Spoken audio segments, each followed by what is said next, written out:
பாராளுமன்ற தேர்தல் பொது தேர்தலுக்கான ஒட்டுமொத்தமான நாட்டினுடைய முடிவும் இப்போ வெளிவந்திருக்கு. எந்தெந்த கட்சிகளுக்கு எவ்வளவு வாக்குகள் கிடைச்சிருக்கு, எத்தனை சதவீதமான வாக்குகள், ஒவ்வொரு கட்சிகளுக்கும் எத்தனை ஆசனங்கள் கிடைச்சிருக்குன்ற முழு விபரம் இன்னைக்கு வெளிவந்திருக்கு. அதை பற்றி இந்த காணொலியில் பார்க்கலாம். கடைசியாக நடந்த ஜனாதிபதி தேர்தல் முடிஞ்சு இப்போ கிட்டத்தட்ட ஒரு 2 மாதம் ஆகியிருக்கு. 54 நாட்களுக்கு பிறகு ஒரு பொது தேர்தலை நாடு சந்திச்சிருக்கு.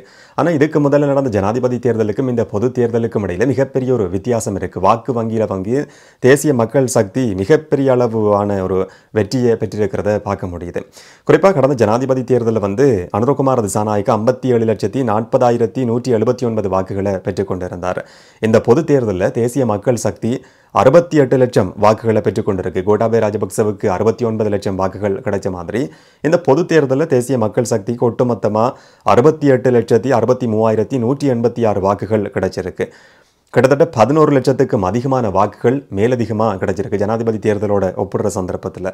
ஜனாதிபதி தேர்தலில் சஜித் பிரேமதாசவுக்கு 45 லட்சம் வாக்குகள் கிடைச்சிருந்தது. 19 லட்சம் வாக்குகளை மட்டும் ஐக்கிய மக்கள் சக்தியை பெற்றுக்கொண்டிருக்கு. கிட்டத்தட்ட 25 லட்சத்துக்கும் அதிகமான வாக்குகள் வீழ்ச்சி ஏற்பட்டிருக்கிறத பார்க்க முடியுது. அனுரகுமார் திசாநாயக்க தேசிய மக்கள் சக்தியை பொறுத்த வரைக்கும் வெறும் 3% வாக்குகளை மட்டுமே ஒரு சந்தர்ப்பத்தில் பெற்றுக்கொண்ட கட்சியை சேர்ந்த நபர் நாட்டினுடைய ஜனாதிபதியாகி இருந்தார். நாட்டினுடைய ஜனாதிபதியை தெரிவு செய்யறதுக்காக ஒரு சந்தர்ப்பத்தில் பாராளுமன்றத்தில் வாக்கெடுப்பு நடத்தப்பட்ட சந்தர்ப்பத்தில் வெறும் 3 வாக்குகள் மட்டும் கிடைச்சிருந்தது. பலரால் நகைப்புக்குள்ளான ஒரு நபராக அந்த சந்தர்ப்பத்தில் அனுரகுமார் திசாநாயக்க பார்க்கப்பட்டிருந்தார். ஆனால் இன்றைக்கு தேசிய மக்கள் சக்தி என்ற ஒரு கட்சி தென்பகுதியில் மட்டும் கிடையாது, வடக்கு கிழக்கு மலையகம் என்று சொல்லி எல்லா மக்களாலையும் கொண்டாடப்படுற ஆதரிக்கப்படுற நம்பிக்கைக்குரிய ஒரு கட்சியாக மாற்றம் அடைஞ்சிருக்கு. அதுக்காக தான் இந்த அளவு பெருமளவு வாக்கு போடப்பட்டிருக்கிறது. அதுக்கு ஒரு சாட்சி என்று சொல்ல முடியும். ஒட்டுமொத்தமான தேர்தல் முடிவுகளை பொறுத்த வரைக்கும் தேசிய மக்கள் சக்தி 68 லட்சத்துக்கும் அதிகமான வாக்குகளை பெற்றுக்கொண்டிருக்கு. 61.56% வாக்குகள், 141 உறுப்பினர்கள் நேரடியாகவும் 18 பேர் தேசிய பட்டியல் மூலமாகவும் பாராளுமன்றத்துக்கு போகிறாங்க. தேசிய மக்கள் சக்தி சார்பாக மொத்தம் 159 உறுப்பினர்கள், அறுதி பெரும்பான்மை. 159 3/2 பெரும்பான்மை. இது ஒரு தனி கட்சி இலங்கையினுடைய வரலாற்றில் இந்த மாதிரியான ஒரு வெற்றியை பதிவு செய்ததே கிடையாது. அடுத்தது ஐக்கிய மக்கள் சக்தி 19 லட்சத்துக்கும் அதிகமான வாக்குகள், 17.66%, 35 பேர் நேரடியாகவும் 5 பேர் தேசிய பட்டியல் மூலமாகவும் மொத்தம் 40 உறுப்பினர்களை ஐக்கிய மக்கள் சக்தி பெற்றுக்கொண்டிருக்கு. ஒரு பலமான எதிர்கட்சி கூட கிடையாது. இன்றைக்கு எதிர்கட்சி தலைவராக போகிற நபர் யாருன்ற அடுத்த கேள்வி இருக்குது. சஜித் பிரேமதாஸ் இதிலிருந்து ஒதுங்க போகிறாரா, ஒரு புது நபருக்கு இல்லாட்டி கட்சியினுடைய வேறு நபருக்கு அந்த வாய்ப்பை கொடுக்க போகிறாரா என்ற மாதிரியான கேள்விகள் எல்லாம் இப்போ ஏற்பட்டிருக்கு. 3வது இடத்துல இலங்கை தமிழரசு கட்சி 2,57,000க்கும் அதிகமான வாக்குகள், 2.31%, 7 பேர் நேரடியாகவும் ஒரு நபர் தேசிய பட்டியல் மூலமாகவும் என்று சொல்லி 8 உறுப்பினர்களை இலங்கை தமிழரசு கட்சி பெற்றுக்கொண்டிருக்கு. இலங்கை தமிழரசு கட்சியை பொறுத்த வரைக்கும் ஒரு படுதோல்வி என்று சொல்ல முடியும். வடபகுதியை பொறுத்த வரைக்கும் மக்களால் தூக்கி எறியப்பட்டிருக்கிற ஒரு கட்சியாக பார்க்க முடியும். கிழக்கு மாகாணத்தில் குறிப்பாக மட்டக்களப்பு மாவட்டத்தில் மட்டும் ஓரளவுக்கு செல்வாக்கு இருக்குது. அந்த செல்வாக்கு காப்பாற்றப்பட்டிருக்கு. ஒரு தேசிய பட்டியல் ஆசனம் இருக்குது இலங்கை தமிழரசு கட்சிக்கு. அந்த தேசிய பட்டியல் மூலமாக பாராளுமன்றத்துக்கு போக போகிற இலங்கை தமிழரசு கட்சியினுடைய உறுப்பினர் யாருன்ற ஒரு மிக முக்கியமான கேள்வி இருக்குது. தோல்வி அடைஞ்ச நபர்களும் போகிறதுக்கான வாய்ப்பும் கூட இருக்குது. அதையும் மறக்க முடியாது. ஆனால் பொறுத்திருந்து பார்க்கலாம். புதிய ஜனநாயக முன்னணி கேஸ் சிலிண்டர் சின்னத்தில் போட்டியிட்ட ரணில் விக்ரமசிங்கவினுடைய தரப்புக்கு 5 லட்சம் வாக்குகள், 4.49% வாக்குகள், 3 பேர் நேரடியாகவும் 2 பேர் தேசிய பட்டியல் மூலமாகவும் என்று சொல்லி 5 உறுப்பினர்களை கேஸ் சிலிண்டர் சின்னம் பெற்றுக்கொண்டிருக்கு. ஏற்கனவே ரணில் விக்ரமசிங்க சார்பாக அவருடைய கட்சியினுடைய சிரேஷ்ட உறுப்பினர்கள் சொன்ன விஷயம்தான், ரணில் விக்ரமசிங்கே இனி பாராளுமன்றத்துக்கு வரமாட்டார், தேசிய பட்டியல் மூலமாகவும் அவர் வரமாட்டார் என்றது. ஆனால் என்ன நடக்கும் என்றதை நம்ம பொறுத்திருந்து பார்க்கலாம். ஸ்ரீலங்கா பொதுஜன பெரமுன ஒரு காலகட்டத்தில் இலங்கையை கட்டி ஆண்டு கொண்டிருந்த ராஜபக்ச தரப்பு வெறும் 3,50,000 வாக்குகள், 3% வாக்குகள், வெறும் 2 உறுப்பினர்கள் பொதுஜன பெரமுன சார்பாக நேரடியாகவும் ஒரு உறுப்பினர் தேசிய பட்டியல் மூலமாகவும் பாராளுமன்றத்துக்கு போகிறாங்க. நாமல் ராஜபக்சவினுடைய பேர் ஏற்கனவே தேசிய பட்டியல் இருக்குது, அவர் போக போகிறார். 6வது இடத்துல ஸ்ரீலங்கா முஸ்லிம் காங்கிரஸ் 87,000க்கும் அதிகமான வாக்குகள், 1%க்கும் குறைவான வாக்குகளை ஸ்ரீலங்கா முஸ்லிம் காங்கிரஸ் பெற்றுக்கொண்டிருக்கு. மிகப்பெரிய ஒரு படுதோல்வி என்று சொல்ல முடியும். 2 உறுப்பினர்கள் நேரடியாகவும் ஒரு நபர் தேசிய பட்டியல் மூலமாகவும் மொத்தம் 3 உறுப்பினர்களை ஸ்ரீலங்கா முஸ்லிம் காங்கிரஸ் பெற்றுக்கொண்டிருக்கு. கட்சியினுடைய தலைவர் ஷாவுக் ஹக்கீம் வெற்றி அடைஞ்சிருக்கிறார்.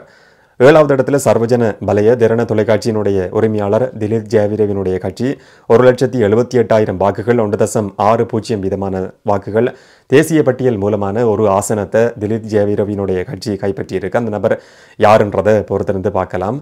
இதுவரைக்கும் அது அறிவிக்கப்படலை. ஐக்கிய தேசிய கட்சி மலையகத்தில் போட்டியிட்டு இருந்தது. குறிப்பாக இலங்கை தொழிலாளர் காங்கிரஸ் யானை சின்னத்தில் போட்டியிட்டு இருந்தது. வெறும் 66,000 வாக்குகளை மட்டும் பெற்றுக்கொண்டிருக்கு. ஒரு வீதத்துக்கும் குறைவான வாக்குகள். ஒரு நபர் தெரிவு செய்யப்பட்டிருக்கிறார். தேசிய பட்டியல் கிடையாது. அந்த நபர் யாருன்றதை பற்றின உத்தியோகபூர்வமான அறிவிப்பு இதுவரைக்கும் வெளிப்படுத்தப்படலை. அடுத்த ஜனநாயக தமிழ் தேசிய கூட்டணி 9வது இடத்துல இருக்கு. டிடிஎன்ஏ 65,000 வாக்குகள், ஒரு வீதத்துக்கும் குறைவான வாக்குகள். ஒரு பாராளுமன்ற ஆசனத்தை டிடிஎன்ஏ கைப்பற்றியிருக்கு. அந்த நபர் யாருன்றதையும் பொறுத்திருந்து பார்க்கலாம். அடுத்தது அகில இலங்கை தமிழ் காங்கிரஸ் 39,000 வாக்குகள், ஒரு ஆசனத்தை கைப்பற்றியிருக்கு. அதில் கஜேந்திரகுமார் பொன்னம்பலம் பாராளுமன்ற உறுப்பினராக திரும்பவும் தெரிவு செய்யப்பட்டிருக்கிறார். அடுத்தது அகில இலங்கை மக்கள் காங்கிரஸ் 11வது இடத்துல இருக்கு. ருஷாட் பதியுதீன் கட்சி 33,911 வாக்குகள், 1% குறைவான வாக்குகள். வரும் ஒரே ஒரு பாராளுமன்ற உறுப்பினர் மட்டும் ஏசிஎம்சி அகில இலங்கை மக்கள் காங்கிரஸ் கைப்பற்றியிருக்கு. ரிஷாட் பதியுதீன் தெரிவு செய்யப்பட்டிருக்கிறார். 12வது இடத்துல இருக்கிறது யாழ்ப்பாணத்திலிருந்து போட்டியிட்ட சுயேட்சை குழு 17 மருத்துவர் ராமநாதன் அர்ஜுனா பாராளுமன்ற உறுப்பினராக தெரிவு செய்யப்பட்டிருக்கிறார். அவருக்கும் மக்கள் வாய்ப்பு கொடுத்திருக்கிறாங்க. 27,855 வாக்குகள் கிடைச்சிருக்கு. 0.25 வீதமான வாக்குகள்.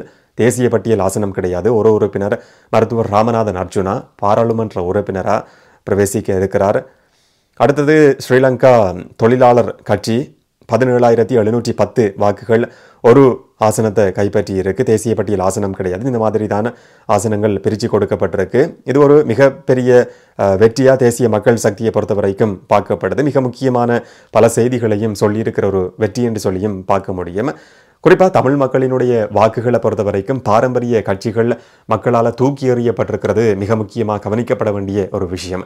ஒரு தேசிய கட்சிக்கு இந்த அளவு பெருந்தொகையான வாக்குகள், அதிகமான மக்கள் செல்வாக்கு, அதுவும் குறிப்பாக தமிழர் பிரதேசத்திலிருந்து கிடைச்சிருக்கு என்றது மிக முக்கியமான ஒரு செய்தியை சொல்லியிருக்கு. அதில் எந்த விதமான மாற்றமும் கிடையாது, மாற்று கருத்தும் கிடையாது. கட்சிகளினுடைய பிளவு இந்த பின்னடைவுக்கு வீழ்ச்சிக்கான காரணம் என்று சொல்லி இன்னும் ஒரு காரணமாக பார்க்க முடியும். இப்போ நாட்டுக்கு முக்கியம் என்னென்று சொல்லி மக்கள் தீர்மானிச்சிருக்கிற விஷயம் தேசிய மக்கள் சக்தியினுடைய கொள்கைகள். ஊழலற்ற ஆட்சி, வளமான ஒரு நாடு, அபிவிருத்தி, இதுதான் இப்போதைக்கு முக்கியம் என்ற கொள்கையோட தமிழ் பேசும் மக்களும் உடன்பட்டிருக்கிறாங்க என்றதை தான் இந்த தேர்தல் முடிவு வெளிப்படுத்தி இருக்குது. பலருக்கு அதிர்ச்சியை கொடுத்திருக்க முடியும், பலருக்கு மகிழ்ச்சியான செய்தியாக இருக்க முடியும். ஆனால் தேசிய மக்கள் சக்தியோட கைகளில் மிகப்பெரிய ஒரு பொறுப்பு ஒப்படைக்கப்பட்டிருக்கு. ஜனாதிபதி தெரிவு செய்யப்பட்டிருந்தார், பாராளுமன்றம் தேவைப்பட்டிருந்தது. சாதாரண பெரும்பான்மையை போதும் என்று சொல்கிற மாதிரியான ஒரு நிலைப்பாடு இருந்த சந்தர்ப்பத்தில் அறுதி பெரும்பான்மைன்றதே கிடைச்சிருக்கு, 3/2 பெரும்பான்மைன்றதே கிடைச்சிருக்கு. இப்போ நினைச்சா எது வேணும்னாலும் செய்ய முடியும், எந்த சட்டத்தை வேணும்னாலும் கொண்டு வர முடியும், கேள்வி கேட்கறதுக்கு யாருமே கிடையாது. சட்டத்தை நீக்க முடியும், சட்டத்தை உருவாக்க முடியும்.